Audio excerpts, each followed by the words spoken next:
இப்போ மத்திய நீங்கள் மாநிலங்கள் எதை வேண்டுமானாலும் நீங்கள் பின்பற்றி கொள்ளுங்க. ஆனால் மத்திய அரசிற்கு உரிமை இருக்கிறது. அவர்கள் நடத்தும் சிபிஎஸ்சியில் இப்படிப்பட்ட இன்னொன்று நான் சொல்கிறேன், ப்ரெஷர்னு சொல்கிறாருல, தமிழக பாடத்திட்டங்களில் கூட ஒரே பரீட்சை தான் ப்ரெஷரோடு எழுதணும். சிபிஎஸ்சியில் 2 பரீட்சை வைக்கிறாங்க. அதில் 2ல் எதில் அதிக மார்க் வாங்கினாங்களோ அந்த பரீட்சை மார்க்கை எடுத்துக்கிறாங்க.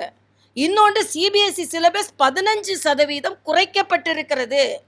இன்னைக்கு அன்பின் பொய்யாமொழி சொல்றாங்க, கடனை உடனே வாங்கி சிபிஎஸ்சியில் சேர்க்கிற பெற்றோர், இதுவே தப்பு. அப்போ நீங்கள் உங்களோட அரசாங்க பள்ளிகள் சரியா இல்லை, அதனால தமிழகத்து பெற்றோர் கடனை உடனே வாங்கி சிபிஎஸ்சியில் சேர்க்க வேண்டிய கட்டாயத்தில் இருக்கிறார்கள் என்பதை சொந்த வாக்குமூலமாகவே நீங்கள் ஏற்றுக்கொள்கிறீர்கள்.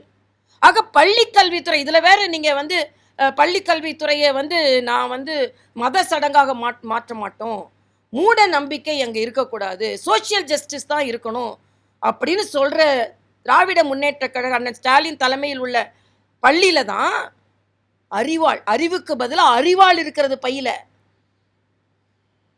ஒற்றுமைக்கு பதிலாக சாதிய வேற்றுமை இருக்கிறது. இதுவரைக்கும் எந்த ஆட்சியிலையும் குழந்தைகளுக்கு மத்தியில் சாதிய வேற்றுமை அவர்கள் அடித்து கொண்டது கிடையாது. இந்த ஆட்சியில் மட்டும்தான் நடக்குது. இந்த ஆட்சியில் மட்டும்தான் குடிநீர்ல மலம் கலக்கப்பட்டது, கழிக்கப்பட வேண்டிய மலம் கலக்கப்பட்டது. ஆக எல்லா விதத்திலும் சமூக நீதிக்கு எதிராக இருக்கிறீர்கள். நீங்கள் சமூக நீதி மட்டும் பகுத்தறிவு மட்டும்தான், பகுத்தாய்ந்த அறிவே உங்களுக்கு இல்லையே. நீங்க என்ன சிபிஎஸ்சியில் சொல்லி கொடுக்குறாங்க?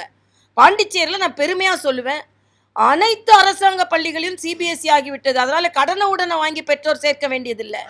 அனைத்து குழந்தைகளுக்கும் உயர்கல்வி. உடனே இங்க உள்ளவங்க சொன்னாங்க தமிழை ஒழித்து விட்டார்கள். இன்ன அதே சிபிஎஸ்சிக்கு தமிழ் பாடநூல் தமிழகத்தில் இருந்துதான் போய்கொண்டிருக்கிறது என்ற எண்ணம் கூட, என்ற தகவல் கூட தெரியாமல் தமிழகத்தை சார்ந்தவர்கள் இருந்து கொண்டிருக்கிறார்கள்.